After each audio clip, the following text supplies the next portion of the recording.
Thank you, Chair and members of the Senate Judiciary Committee. My name is Kate Rawlinson. I'm the mother of a 32-year-old man who was diagnosed 13 years ago with schizophrenia. He suddenly went from 130 IQ and being a gifted musician to being unable to put a sentence together. I am also the lead of a new coalition called the Colorado Mad Moms. We are parents, family members, and caretakers of persons living with serious mental illness. In 6 months, we've gone from 10 moms to over 400. We are determined to tell you our stories to make you more aware of the disastrously broken systems here in Colorado. Our loved ones deserve to be treated with dignity and respect and to receive person-centered, equitable, compassionate, and evidence-based care and support. There are over 240,000 people with serious brain illnesses in Colorado alone. The changes in federal laws reduced state hospital beds from over 5,000 in the 1950s to under 500 today. 500 beds for potentially 240,000 people. And most of those are for forensic cases, not civil cases, so the wait lists are months and years. When not in jail or hospitalized or homeless, these gravely disabled people live in their families' homes. You cannot imagine what our lives are like.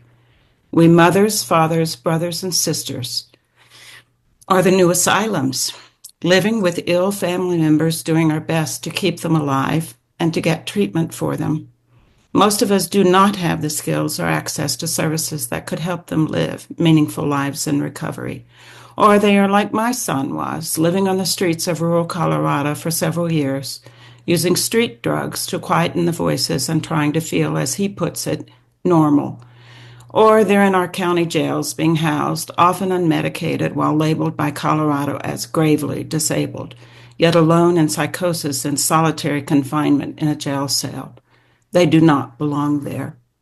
The churn is real. Untreated, they move from the streets into jails, sometimes into hospitals, back out on the streets and back into jails. Rarely held long enough to begin to recover. Like diabetes, schizophrenia is not a curable illness, but thousands of people live meaningful lives with it, but rarely in Colorado. My son is experiencing meaningful recovery because I was able to provide a guest house on my property and I could lock my doors at night while he began a medication that finally worked for him after 10 years of other failed medications.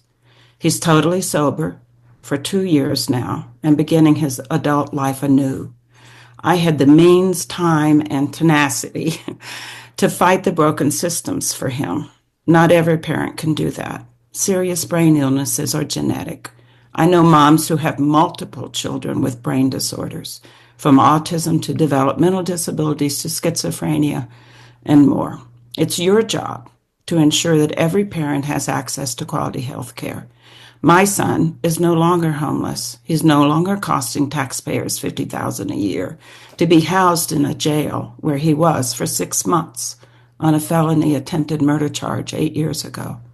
He's no longer burdening the justice system after being on probation and a diversion program for several years. Passing Bill 042 will help fill significant gaps and help us to help our loved ones and save tax dollars by the multiple measures Senator Mobley discussed here today. Please help us to help our loved ones. Please do not let the stigma against mental illness continue to influence our policies and equitable health care. Thank you for your attention today.